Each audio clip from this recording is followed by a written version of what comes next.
شروع اللہ کے نام سے جو بڑا مہربان اور نہایت رحم کرنے والا ہے۔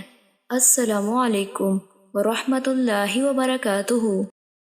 محمد بن مثنى اور محمد بن بشار نے کہا، ہمیں محمد بن جعفر نے حدیث بیان کی، کہا ہمیں شعبہ نے حدیث سنائی، انہوں نے کہا میں نے قتادہ سے سنا، انہوں نے سالم سے، انہوں نے حضرت جابر بن عبداللہ رضی اللہ تعالی عنہما سے روایت کی ہے کہ انصار میں سے ایک شخص کے ہاں لڑکا پیدا ہوا، اس نے اس کا نام محمد رکھنا چاہا تو وہ نبی صلی اللہ علیہ وآلہ وسلم کے پاس آیا اور آپ سے پوچھا۔ آپ صلی اللہ علیہ وآلہ وسلم نے فرمایا، انصار نے اچھا کیا، میرے نام پر نام رکھو، میری کنیت پر اپنی کنیت نہ رکھو۔ یہ مسلم شریف کی روایت ہے جس کا حوالہ ساتھ موجود ہے۔ اللہ تعالیٰ سے دعا ہے کہ اللہ تعالیٰ ہمیں نبی صلی اللہ علیہ وآلہ وسلم کی اس حدیث مبارکہ پر عمل کرنے کی توفیق عطا فرمائے، آمین۔